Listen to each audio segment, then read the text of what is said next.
Kakek udah siap nggak, Kek? Eh, bilang ya kalau mulai record ya.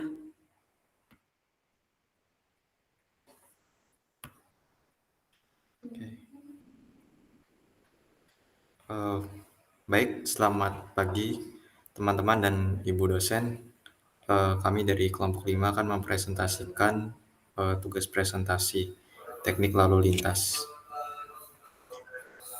Baik, selanjutnya kami akan memperkenalkan anggota kelompok 5. Yang pertama ada Kemang Vigo dengan NIM akhiran 096.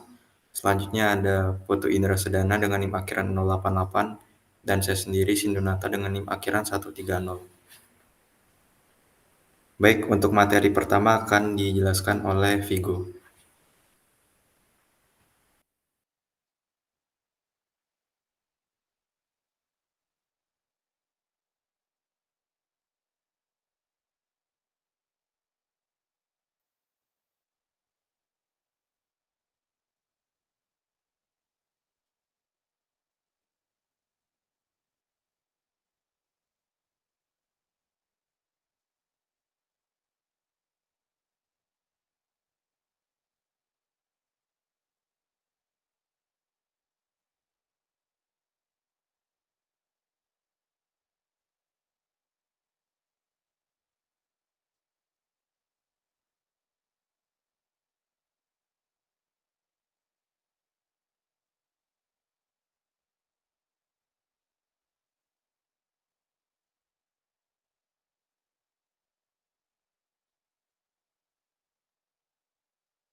Baik, selanjutnya ada langkah-langkah prosedur perhitungan. Bisa dilihat dari slide berikut, di mana formulir bagian jalinan bundaran, di mana RWE I, yaitu merupakan geometri arus lalu lintas, dan seterusnya seperti pada bagian jalinan tunggal. Lalu ada juga langkah untuk memasukkan data seperti eh, data kondisi geometrik, kondisi lalu lintas, kondisi lingkungan. Selanjutnya untuk langkah selanjutnya yaitu langkah B, yaitu data kapasitas seperti parameter geometrik bagian jalinan, kapasitas dasar, faktor penyesuaian ukuran kota, faktor penyesuaian tipe lingkungan, dan kapasitas. Dan langkah-langkah selanjutnya seperti pada slide berikut ini. Baik, selanjutnya merupakan tahapan perhitungan dari jalinan bundaran. Yang pertama ada kondisi geometrik. Jadi di kondisi geometrik ini kita membutuhkan sketsa dari geometri lokasi yang digambarkan untuk menjadi bagian jalinan eh, tunggal dan bundaran. Seperti kota, provinsi, dan nama jalan dicatat pada sudut kanan atas formulir. Selanjutnya yang B yaitu kondisi lalu lintas. Kondisi lalu lintas ini bisa didapatkan dari data lalu lintas harian seperti LHRT dengan faktor K yang sesuai untuk konversi dari LHRT menjadi arus per jam atau menurut arus lalu lintas jam rencana. Selanjutnya yaitu yang C, kondisi lingkungan. Jadi tiap lingkungan itu berbeda-beda. Kelas hambatan samping dapat mempengaruhi aktivitas samping jalan di daerah simpang pada arus berangkat lalu lintas. Selanjutnya yaitu bagian D, yaitu di mana kondisi parameter geometrik. Parameter geometrik yang diperlukan untuk perhitungan yaitu ada lebar pendekat, lalu lebar masuk rata-rata, lebar jalinan, dan panjang jalinan. Selanjutnya analisis kapasitas dan jalan perkotaan. Jadi kapasitas dasar ini merupakan jumlah kendaraan atau orang maksimum yang dapat melintasi suatu penampang jalan tertentu selama 1 jam pada kondisi jalan dan lalu lintas yang ideal. Sedangkan kapasitas nyata yaitu merupakan arus maksimum melalui suatu titik di jalan yang dapat dipertahankan per satuan jam pada kondisi geometrik, lalu lintas, dan lingkungan tertentu. Jadi seperti pada tabel yang di bawah ini, terdapat tipe-tipe jalan. Yang pertama dibagi menjadi 4 lajur terbagi atau 4/2D atau jalan satu arah. Selanjutnya tipe jalan 4 lajur tak terbagi atau 4/2 UD. Lalu yang ketiga 2 lajur tak terbagi atau 2/2 UD. Dengan kapasitas dasar memiliki sebagai berikut.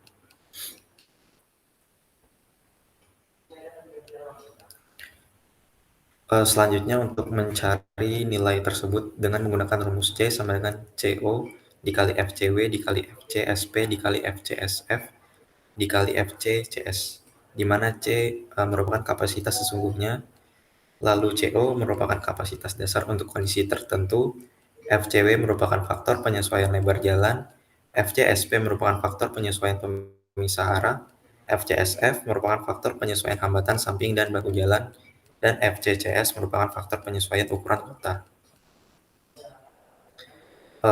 Selanjutnya yaitu merupakan faktor penyesuaian lebar jalur lalu lintas atau FCW. Jadi FCW ini merupakan faktor yang digunakan untuk menghitung kapasitas jalan perkotaan dengan mempertimbangkan pengaruh lebar jalur lalu lintas terhadap arus lalu lintasnya. Lebar jalur lalu lintas yang kecil dapat mengurangi kapasitas jalan perkotaan karena beberapa faktor seperti peningkatan waktu reaksi pengemudi, selanjutnya peningkatan jarak pengereman, peningkatan kemungkinan tabrakan. Selanjutnya berikut merupakan tabel faktor penyesuaian lebar jalur lalu lintas atau FCW. Mungkin untuk tipe jalan 4 lajur terbagi atau jalan satu arah memiliki lebar jalur lalu lintas efektifnya itu seperti per lajur 3,00 dengan nilai FCW-nya sama dengan 0,92. Selanjutnya dengan lebar efektif 3,25 dengan nilai FCW 0,9 dan seterusnya. Selanjutnya merupakan faktor penyesuaian pemisahan arah atau FCSP. Jadi FCSP ini merupakan faktor yang digunakan untuk menghitung kapasitas jalan perkotaan dengan mempertimbangkan pengaruh pemisahan arah terhadap arus lalu lintas. Pemisahan arah ini dapat mengurangi kapasitas jalan perkotaan. Jadi faktor-faktornya itu seperti peningkatan waktu reaksi pengemudi, peningkatan jarak pengereman, dan peningkatan kemungkinan tabrakan.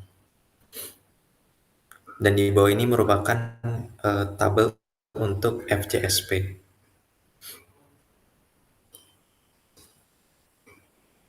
Selanjutnya, faktor penyesuaian hambatan samping atau FCSF.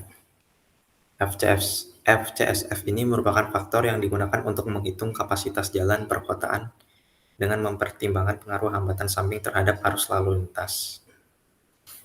Jadi hambatan samping ini merupakan aktivitas di samping segmen jalan yang menimbulkan masalah di sepanjang jalan dengan menghambat kinerja lalu lintas. Mungkin contohnya itu seperti orang yang menyeberang, terus pedagang kaki lima yang jualan di pinggir jalan, atau parkir kendaraan yang di tepi jalan yang sembarangan, atau aktivitas komersil seperti bangunan yang berdiri di tepi jalan. Dan berikut ini merupakan tabel dari faktor penyesuaian hambatan samping atau FCSF. Jadi untuk tipe jalan 4/2D ini mempunyai kelas hambatan samping itu yang pertama sangat rendah, rendah, sedang tinggi, dan sangat tinggi. Dengan nilai kurang dari 0,5, sangat rendah, yaitu dengan nilai 0,96. Selanjutnya dengan berbahu 1,0. Jika sangat rendah itu nilainya 0,98. Dan seterusnya.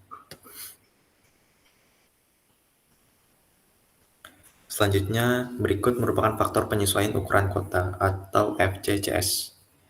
Faktor penyesuaian ukuran kota merupakan faktor yang digunakan untuk menghitung kapasitas jalan perkotaan dengan mempertimbangkan pengaruh ukuran kota terhadap arus lalu lintas.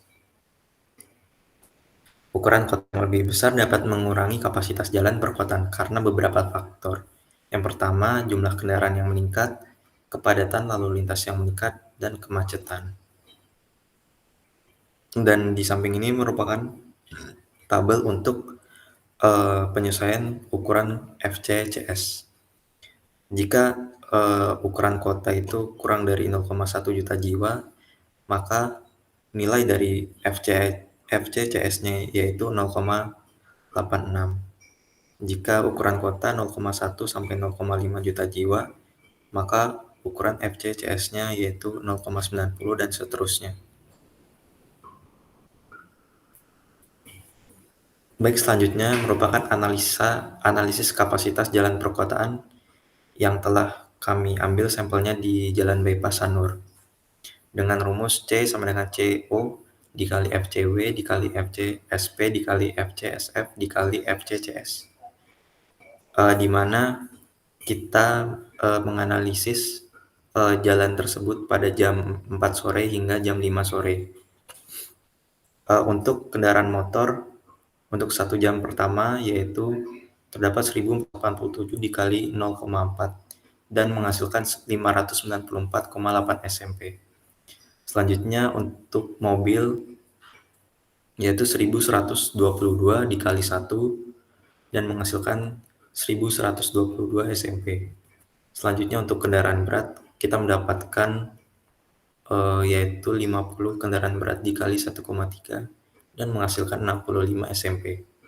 Sehingga untuk total yang kita dapat yaitu 1781,8 SMP. Dan untuk nilai CO-nya sendiri kita menggunakan 1650 SMP per jam. Dan kita kali 2 karena terdapat 2 lajur dengan 1 arah. Jadi untuk FCW-nya kita mendapat nilai 1, FCSP sama dengan 1, FCSF sama dengan 0,82, FCCS sama dengan 0,94. Dan kapasitas yang diraih yaitu 2.543,64 SMP per jam. Selanjutnya kita menganalisis kapasitas jalan perkotaan untuk tempatnya sama, tetapi dengan jam 5 hingga jam 6 WITA. Dan kita mendapatkan untuk kendaraan motor itu 1.983 dikali 0,4 sama dengan 473,2 SMP. Selanjutnya untuk mobil 1.126 menghasilkan 1.126 SMP.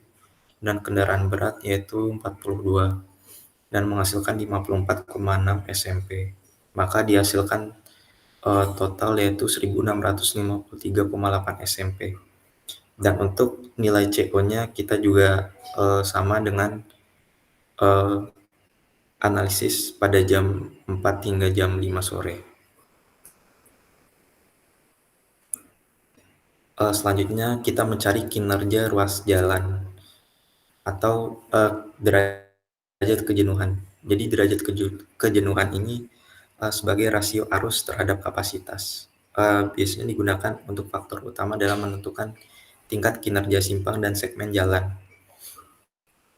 Jadi derajat kejenuhan segmen jalan, maaf di sini salah, yaitu harusnya pada pukul 4 sore hingga 6 sore waktu WITA, dan kita mendapatkan 1.717,8, yaitu dihasilkan dari nilai total SMP dari kedua jam tadi dan dibagi 2, maka hasilnya yaitu 1.717,8 dan dibagi dengan nilai kapasitas yaitu 2.543,64, maka dihasilkan nilai DS yaitu 0,675. Baik, selanjutnya akan dibawakan oleh teman saya. Baik, terima kasih atas waktu yang telah diberikan. Untuk saat ini saya akan menjelaskan tentang tata cara perhitungan analisis kapasitas dan kinerja jalan luar kota. Jadi next.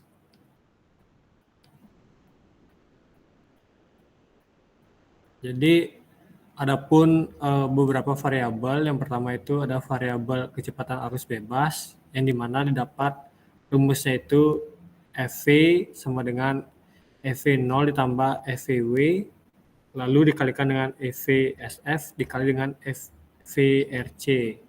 Jadi dimana untuk keterangan masing-masing dari rumus tersebut, yang dimana FV itu adalah kecepatan arus bebas pada kondisi lapangan, untuk satuannya itu km per jam.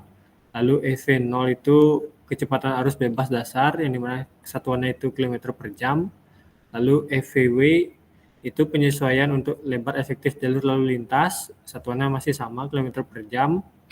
Lalu FVSF itu penyesuaian untuk hambatan samping dan lebar bahu, itu satuannya km per jam. Lalu FVRC penyesuaian untuk kelas fungsional jalan dan tata guna lahan, dan satuannya masih sama, itu km per jam. Sorry, next. Untuk variabel selanjutnya itu ada variabel kapasitas jalan, yang dimana itu penjelasannya adalah arus maksimum yang dapat dipertahankan persatuan jam yang melewati titik di jalan dalam kondisi yang ada. Satuannya itu sendiri adalah SMP per jam. Lalu ada jalan 2 lajur 2 arah, itu kapasitas didefinisikan untuk arus 2 arah, sedangkan jalan banyak jalur itu harus dipisahkan per arah perjalanan, kapasitas didefinisikan per lajur. Sorry, next.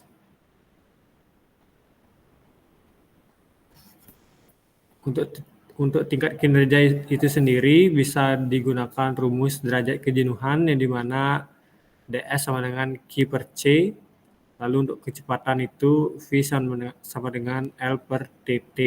Jadi mana derajat iringan itu adalah rasio arus kendaraan yang bergerak dalam pelton terhadap arus total.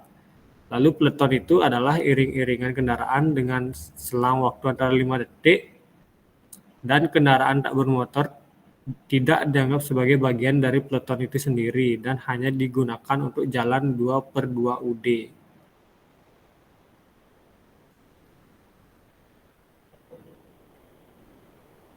Untuk kecepatan arus bebas jalan itu sendiri, itu memiliki rumus FV sama dengan dalam kurung FV0 ditambah FVW, lalu selanjutnya setelah ditambah dikali dengan FVSF, dan dikali FVRC. Untuk keterangannya itu sendiri, FV itu adalah kecepatan arus bebas pada kondisi lapangan, FV0 itu kecepatan arus bebas dasar, FVW adalah penyesuaian untuk lebar efektif jalur lalu lintas, FVSF itu adalah penyesuaian untuk hambatan samping dan lebar bahu, sedangkan FVRC itu adalah penyesuaian untuk kelas fungsional jalan dan tata guna lahan dan semua satuan tersebut dalam kilometer per jam.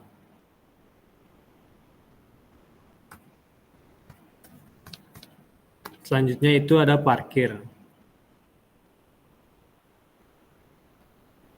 Untuk penjelasan parkir itu sendiri, parkir itu adalah keadaan tidak bergerak suatu kendaraan yang bersifat sementara karena ditinggalkan oleh pengemudinya.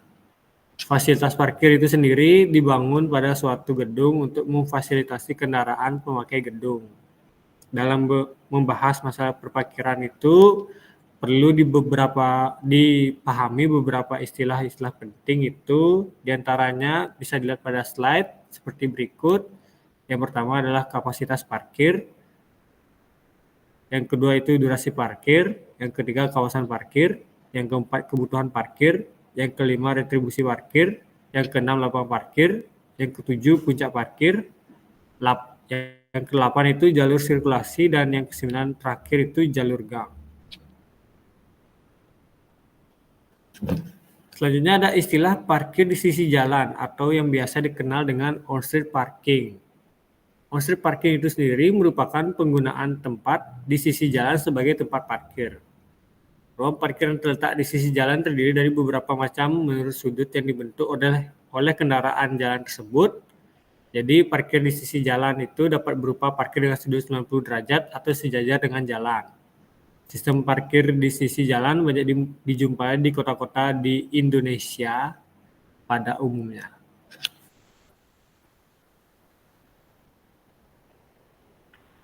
Untuk langkah-langkah analisis parkir itu sendiri dapat dilihat pada slide berikut. Yang pertama itu identifikasi secara umum, seperti mengajukan pertanyaan dan mencari jawaban dari pertanyaan, seperti apakah lebih menarik berita negatif ketimbang berita positif bagi banyak orang. Lalu pahami sifat masalah itu sendiri, yang memiliki pengetahuan yang baik terkait masalah yang akan diteliti, merupakan proses yang sangat baik untuk dilakukan demi berjalannya proses penelitian. Lalu mengumpulkan literatur yang dimana melakukan identifikasi kesenjangan penelitian, memberi ide-ide baru terkait bidang terikat hingga menentukan desain penelitian. Yang terakhir itu menyusun ulang masalah, yang dimana literatur yang sudah dibutuhkan itu ada dan didiskusi mengenai masalah juga yang sudah dilakukan. Yang selanjutnya itu dilakukan adalah menyusun pertanyaan.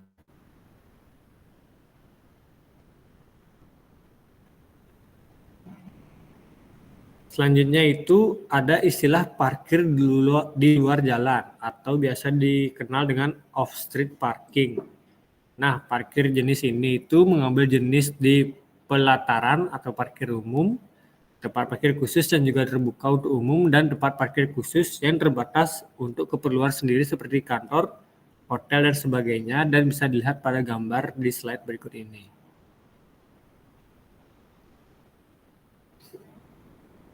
Untuk karakteristik parkir pada kondisi existing itu mencakup akumulasi parkir, volume parkir, dan durasi parkir, serta kapasitas dan dinamis. Lalu ada tingkat pergantian parkir dan indeks parkir. Nah, dari analisis karakteristik parkir sepeda motor ini dapat diketahui permasalahan parkir atau kondisi parkiran yang terjadi di daerah studi. apakah masih layak atau sudah perlu diadakan perbaikan guna meningkatkan kualitas parkiran. Dan untuk analisis akumulasi parkir tersebut itu adalah jumlah keseluruhan dari kendaraan yang parkir pada interval waktu tertentu. Akumulasi parkir itu dihitung untuk mengetahui bagaimana fluktuasi kendaraan parkir setiap 15 menit selama waktu survei.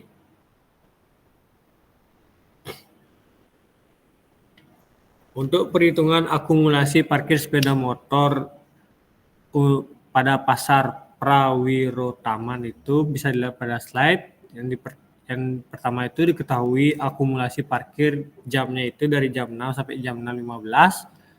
Kendaraan masuk atau entry-nya itu ada 73, sedangkan kendaraan keluar atau exit-nya itu ada 88. Dan kendaraan yang sudah parkir yang bisa kita beri tanda X itu ada berjumlah 189. Untuk akumulasi parkirnya itu sendiri, kita kurangkan dulu EI dikurangi EX, lalu ditambah kendaraan yang sudah parkir atau X itu, sehingga didapat 174 kendaraan. Selanjutnya ada analisis volume parkir. Analisis volume parkir merupakan jumlah kendaraan yang parkir pada daerah studi selama waktu pengamatan atau survei. Dalam perhitungan volume parkir dilakukan pada interval 15 menit.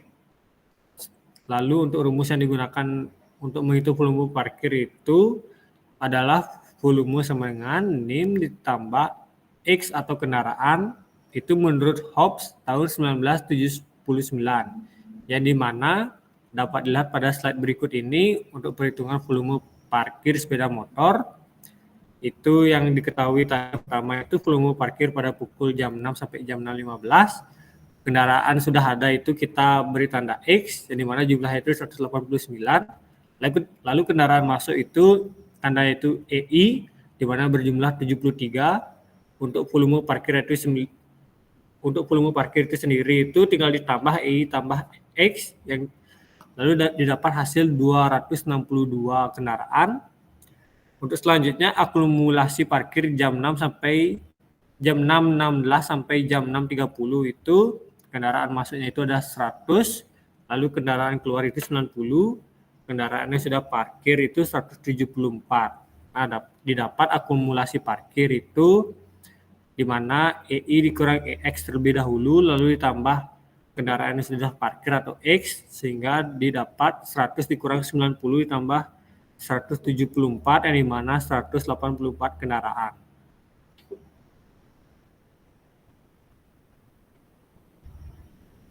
Selanjutnya ada analisis durasi parkir. Durasi parkir merupakan lamanya waktu yang dipakai setiap kendaraan untuk berhenti pada ruang parkir. Rata-rata lamanya parkir dinyatakan dalam jam perkendaraan. Suatu ruang parkir itu akan mampu melayani lebih banyak kendaraan jika waktu parkirnya singkat dibandingkan dengan ruang parkir yang digunakan oleh kendaraan dalam waktu yang lama. Untuk rumusnya bisa dilihat pada slide berikut ini, yang dimana durasi itu sama dengan T out dikurang T in. Rata-rata durasi parkir itu didapat D sama dengan sigma N, I sama dengan N, lalu ada DI dibagi dengan N itu sendiri.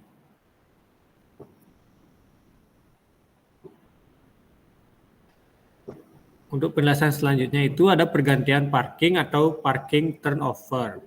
Nah, jadi itu menurut Openlander tahun 1976, dalam Abu Bakar tahun 1998, pergantian parking atau parking turnover itu menunjukkan tingkat penggunaan ruang parkir yang diperoleh dengan membagi volume parkir dengan jumlah ruang parkir untuk periode waktu tertentu. Dapat dihitung dengan rumus di bawah sebagai berikut, dari mana TR itu sama dengan T dibagi S dikali TS.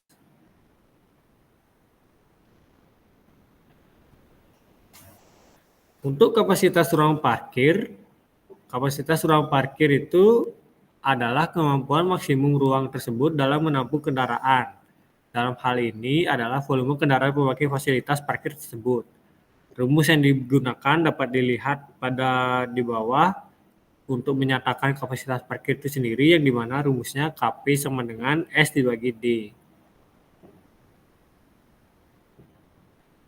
Selanjutnya ada indeks parkir. Indeks parkir merupakan perbandingan antara akumulasi parkir dengan kapasitas parkir. Nilai indeks parkir ini dapat menunjukkan seberapa besar kapasitas parkir yang telah terisi.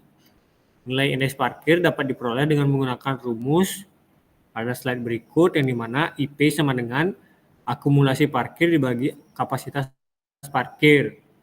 Untuk penjelasan lebih rinci itu, IP kurang dari 1 itu artinya fasilitas parkir tidak masalah, di mana kebutuhan parkir tidak melebihi daya tampung atau kapasitas normal.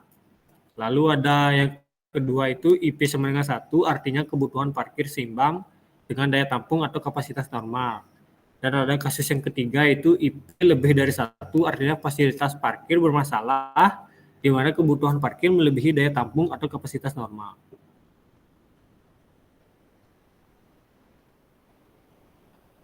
Mungkin sekian materi yang dapat saya sampaikan. Selanjutnya saya serahkan ke moderator Sindu. Terima kasih. Baik, terima kasih. Sekian dari presentasi dari kelompok kami, kurang lebihnya kami mohon maaf. Baik, terima kasih. Selamat pagi semuanya.